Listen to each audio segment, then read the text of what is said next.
এবার কোরবানির পশুর চামড়া সংগ্রহের খবর। কুষ্টিয়ায় জেলার বাইরে থেকে কোরবানির পশুর চামড়া আসতে শুরু করেছে চামড়াপট্টিতে। বিস্তারিত জানাতে যুক্ত হচ্ছেন সহকর্মী এস রাশেদ। সরাসরি যাচ্ছি তার কাছে। রাশেদ, কুষ্টিয়া চামড়া ব্যবসায়ীরা দ্বিতীয় পর্যায়ে চামড়া সংরক্ষণের জন্য দ্বিতীয় পর্যায়ে লবণ দেওয়ার কাজ শুরু করেছে সকাল থেকেই। এই কারণে এখন এই দ্বিতীয় পর্যায়ে লবণ দিয়ে চামড়া সংগ্রহ না করলে চামড়া পচে যাবে, এবং এখন যদি তারা সঠিক সময়ে যদি লবণ দিয়ে দ্বিতীয় পর্যায়ে যদি সংরক্ষণ করে তাহলে আরো 15 দিন কিন্তু এই চামড়া আসলে পচবে না বলে আমাদেরকে জানিয়েছেন চামড়া ব্যবসায়ীরা।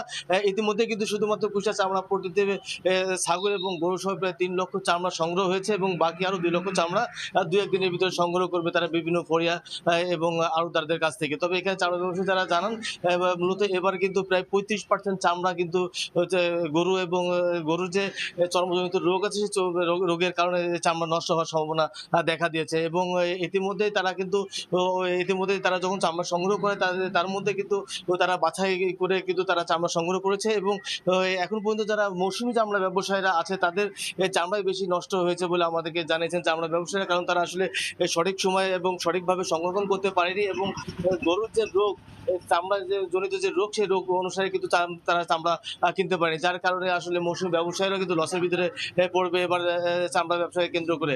তো আমি এখানে চামড়া ব্যবসায়ীরা যেটা দাবি করে, যদি ট্যানারির মালিকরা যদি সঠিক সময়ে টাকা দিত তাহলে কিন্তু আরো আসলে অনেক বেশি তারা চামড়া সংগ্রহ করতে পারতো বলে আমাদেরকে জানিয়েছেন চামড়া ব্যবসায়ী। তো কুষ্টিয়ার চামড়ার সংগ্রহ এবং চামড়ার দাম নিয়ে এই ছিল আমার কাছে সর্বশেষ। সরাসরি যুক্ত ছিলাম কুষ্টিয়ায়।